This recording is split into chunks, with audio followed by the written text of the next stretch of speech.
Assalamualaikum warahmatullahi wabarakatuh. Perkenalkan, nama saya Luzia Yahya, NIM 200260059, Prodi Informasi Perpustakaan dan Kearsipan di Universitas Negeri Padang. Video ini merupakan mata kuliah skema klasifikasi arsip dengan dosen pengampu Ibu Jaihan Nabila SIP MIKOM. Di sini saya akan membahas tentang merancang skema klasifikasi arsip. Sebelumnya, pengertian dan fungsi klasifikasi arsip adalah klasifikasi arsip adalah penggolongan dan pengelompokan arsip atas dasar persamaan masalah yang terkandung dalam arsip. Sedangkan fungsi arsip itu sendiri adalah untuk memudahkan dalam penemuan kembali arsip bila sewaktu-waktu diperlukan, dan untuk lebih mempercepat dalam penemuan kembali arsip tersebut. Selanjutnya, fungsi arsip.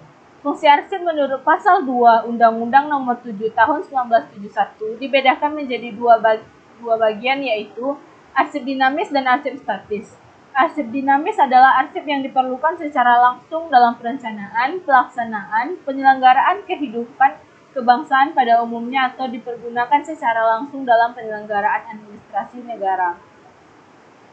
Kemudian arsip dinamis ini menurut fungsinya dan penggunaannya dibedakan menjadi tiga, yaitu arsip aktif, arsip semi-aktif, arsip inaktif.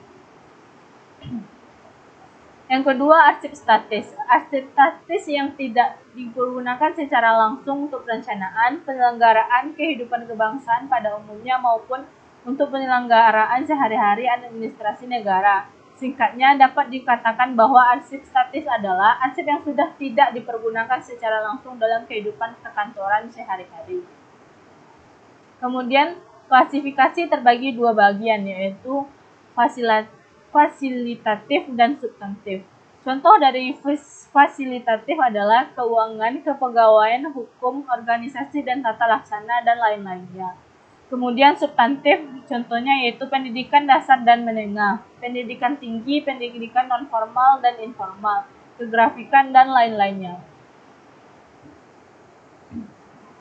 Kemudian contoh gambar klasifikasi fasilitatif dan substantif. Ini merupakan contoh dari fasilitatif, yaitu akte, dan gambar substantif yaitu hasil ujian nasional. Kemudian unsur klasifikasi. Dalam pengelompokan informasi arsip terdapat unsur informasi arsip, yaitu unsur fungsi, unsur struktur, organisasi, dan unsur masalah. Kemudian ini jenjang masalahnya. Tingkat primer sama dengan kode pokok masalah, pokok sekunder sama dengan kode submasalah, tingkat tertier sama dengan kode sub masalah, dan folder sama dengan kode indeks berkas. Kemudian selanjutnya nilai guna arsip. Nilai guna arsip terbagi atas dua, yaitu primer dan sekunder. Nilai guna primer adalah nilai arsip yang didasarkan pada kegunaan bagi penciptaan arsip itu sendiri.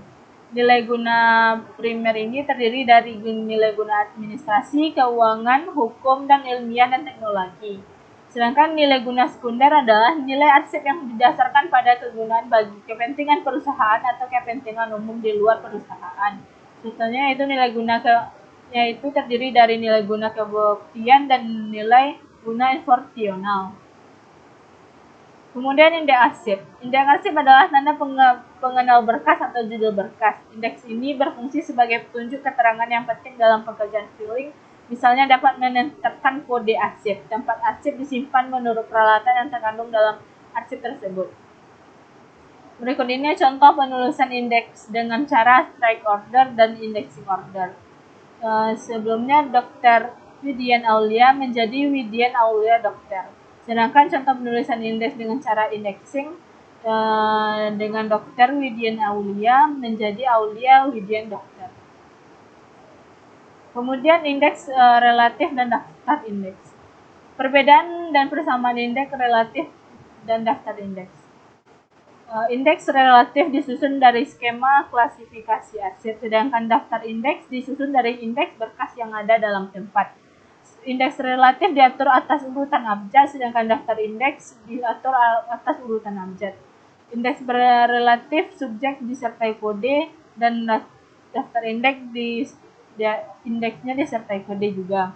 Sedangkan kegunaan indeks relatif untuk penetapan kode dalam keperluan penataan dan penyusunan berkas serta penemuan kembali. Dan daftar indeks kegunaannya untuk penemuan kembali arsip yang diperlukan. Kemudian penyusunan skema klasifikasi arsip. Terdiri dari penyimpanan arsip, klasifikasi fungsional, dan prosedur penyusunan klasifikasi. Berikut prosedur pemberkasan arsip.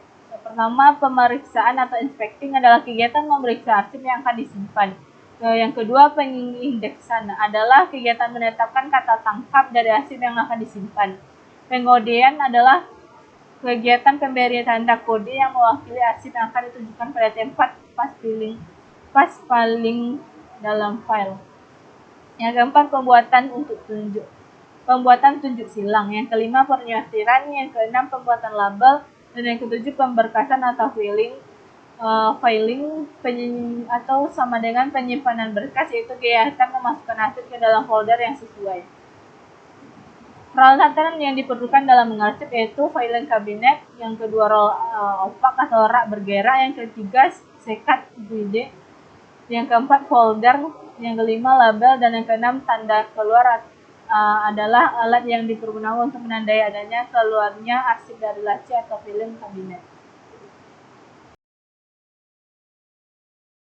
Untuk membuat pemberkasan klasifikasi arsip, yang pertama kita lakukan yaitu kode klasifikasi. Seperti hasil penilaian tes mahasiswa dengan kode P0002, bukti pembayaran pendidikan PP01,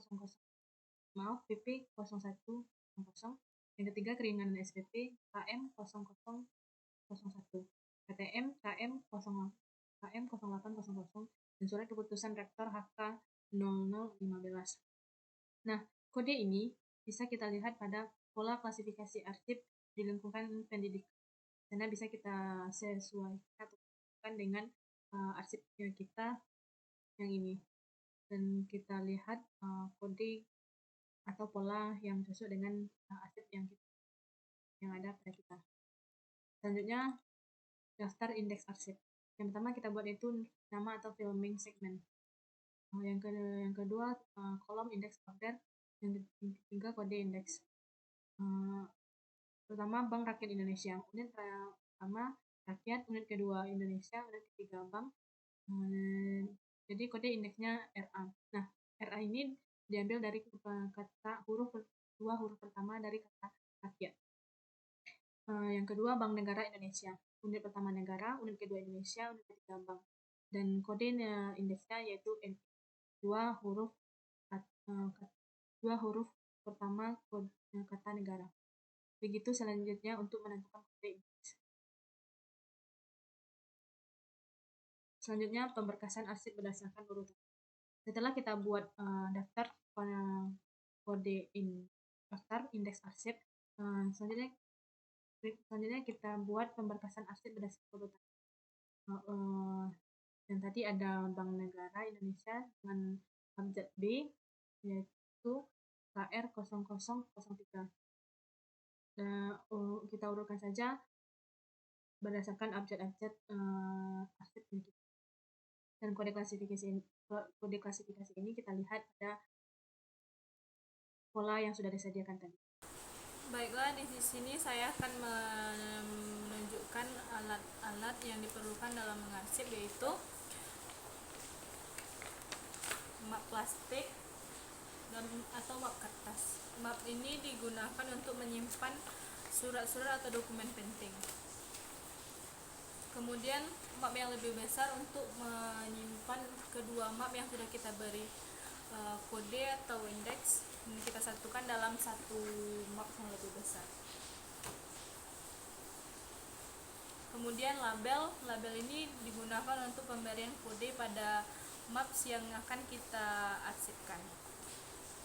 Dan yang pastinya arsip-arsip yang akan kita beri kode untuk disimpan dalam map nanti. Selanjutnya, setelah saya klasifikasikan surat-surat tadi, kemudian beri kode sesuai dengan kode surat yang saya jelaskan tadi. Selanjutnya surat-surat ini kita masukkan ke dalam map agar mudah ditemukan dan tidak rusak. Kita masukkan sesuai dengan map dan yang sudah kita beri kode tadi.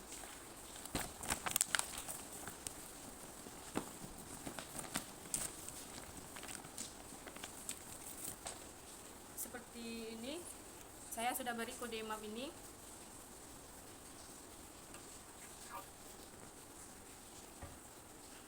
Kemudian map ini kita masukkan ke dalam map yang lebih besar agar mudah untuk mencarinya nanti.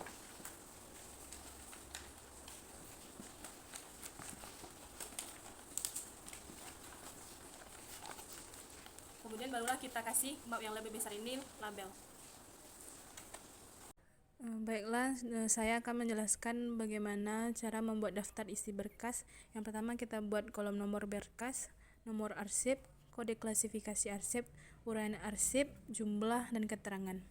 Yang pertama kita untuk nomor berkas kita buat 1, nomor arsip 1, kode klasifikasi dengan kode DM 0103 yang mana DM merupakan masalah utama dan 01 perincian sub masalah, yang 03 perincian sub masalah. Uraian arsip, arsip hasil belajar sekolah dasar dengan jumlah arsip 1, keterangan baik. Selanjutnya saya akan menunjukkan cara mencari kembali arsip, yaitu pertama kita menentukan pokok masalah yang akan dicari. Kita cari pada daftar isi berkas yang sudah kita tempelkan. Seperti kita akan mencari arsip hasil belajar sekolah dasar dengan kode klasifikasi DM0103.